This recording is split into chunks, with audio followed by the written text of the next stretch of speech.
좋은 신문 TV입니다. 구독해 주시면 고맙겠습니다. 북미와 아이슬란드 이쪽 지역까지를 전부 진출하며 정복했다고 합니다. 바이킹들은 세계 최고의 배를 건조했고 그리고 바다를 차례로 정복해 나갔습니다. 그 후에 바이킹이라고 하는 용어는 선진과 그리고 모험, 이것을 상징하는 그런 용어가 되어졌죠.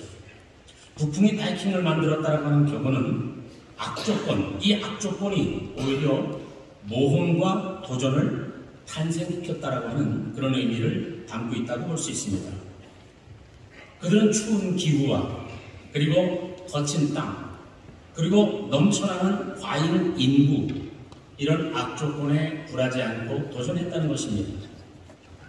조상을 한탄하거나 현재의 환경에 굴복하지 않고 배를 만들어서 대항으로 나가 전 세계를 향하여 전진했던 것이죠. 현악기인 바이올린이라고 하는 악기가 있습니다.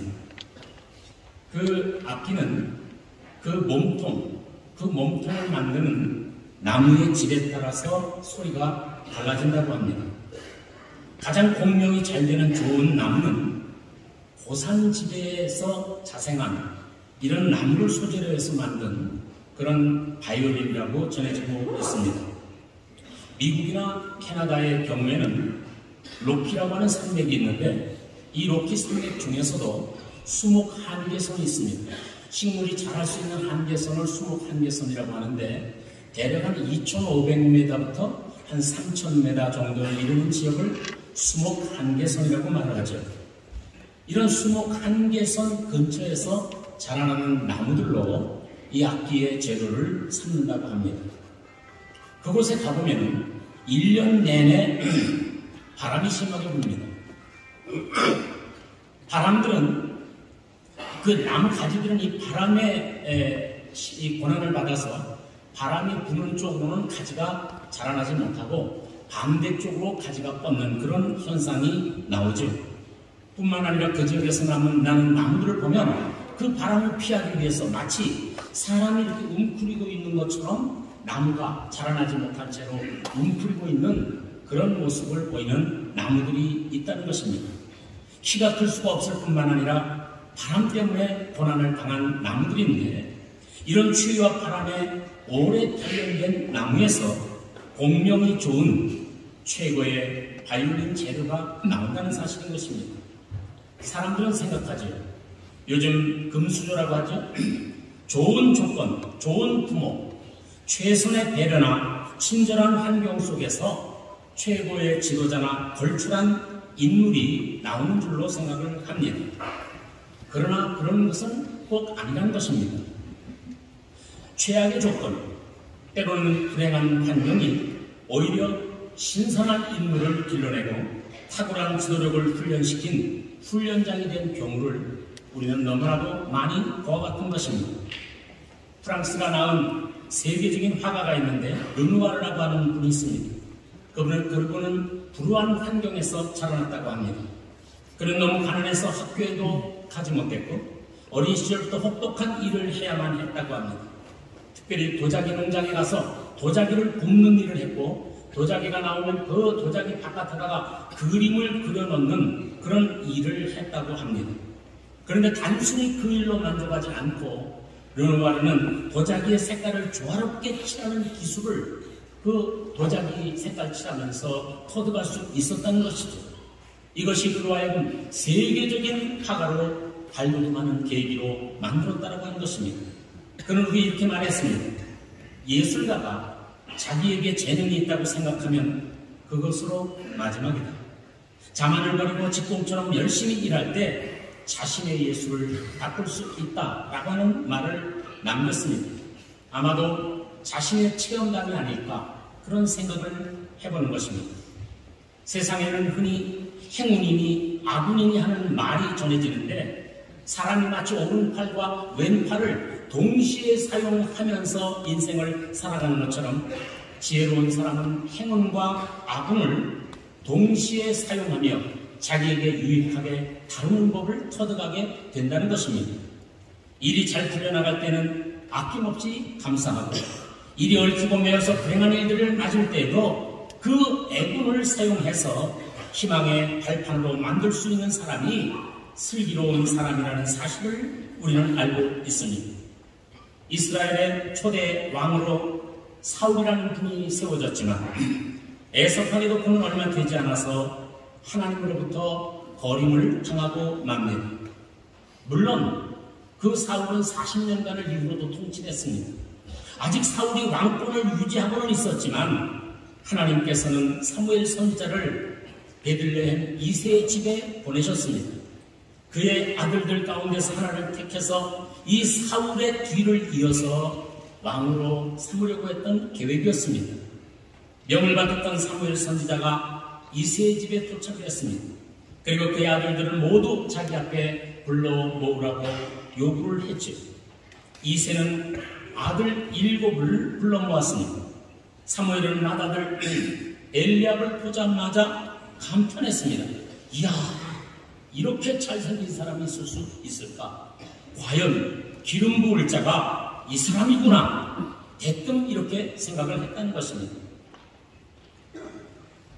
그러나 하나님이 말씀하십니다.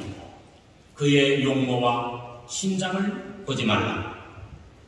사람은 외모를 보거니와 나 여호와는 중심을 보느니라. 둘째 아들 아비나답이 지나갑니다. 세 번째 아들 삼마가 지나갑니다. 다 겉보기에는 감탄했지만 7 아들이 다 지나갈 때까지 하나님의 사인이 나오지 않았습니다.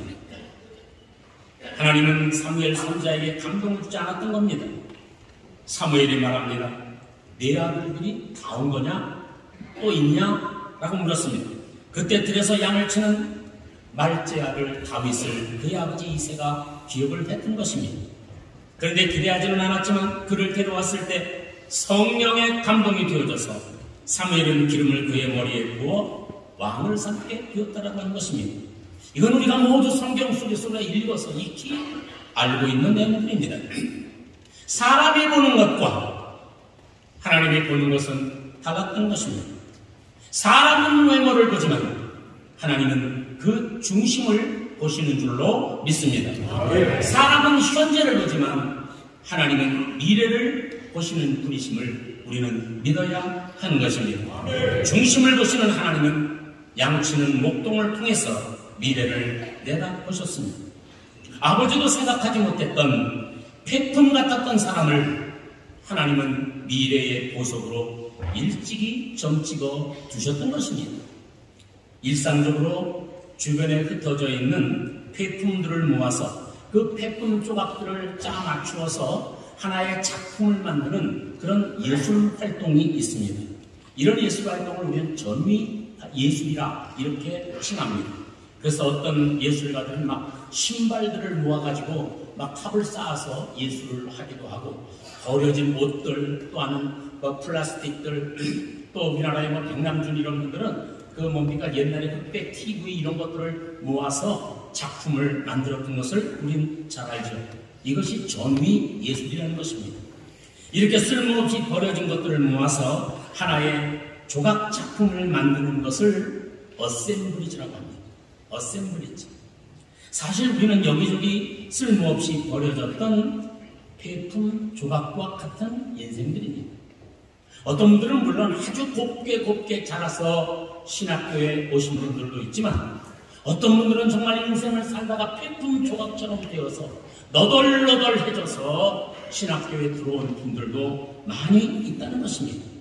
그런데 그것들을 주워 모아서 쓸모있는 작품, 위대한 작품, 어느 누구도 손댈 수 없는 독보적인 작품을 만들어 간 것이죠.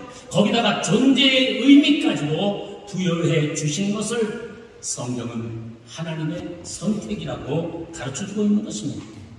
수많은 위기와 난관들이 다윗의 가는 길을 막았지만 말로 다 할 수 없는 역경과 도전들이 오히려 다윗을 역사의 중심에 우뚝 서도록 만든 것을 우리는 잘 알고 있는 것입니다. 우리가 하나님의 손에 들려진다면 우리는 더 이상 폐품 조각이 아닙니다. 더 이상 쓸모없는 쓰레기 같은 죄인들이 아님을 우리는 분명히 믿는 것입니다. 버려진 백품들을 모아서 위대한 작품을 만들어 가시는 하나님의 마법 같은 손길이 바알에게 무릎 꿇지 않고 오직 중심을 보시는 하나님만을 바라보는 살아가는 이 땅의 신실한 하나님의 사람들을 굳게 붙잡아 주시기를 우리는 기대해야 할 것입니다. 외로이 하나님과 씨름하면서 거룩한 작품으로 만들어지기를 원하는 여기 종신동산에 모이신 모든 우리 신학생들에게 하나님의 거룩한 성령을 물붓듯 부으셔서 찬송과 가사에 있는 대로 진흙과 같은 나를 빚으사 주님의 형상을 만들어 주옵소서. 아멘. 하나님 앞에 이렇게 간구하며 위대한 하나님의 사람들로 거듭나는 어셈블리지의 놀라운 영광이 여러분들에게 있기를 주의 이름으로 축원해드리겠습니다. 할렐루야. 좋은 신문 TV를 시청해 주셔서 감사합니다.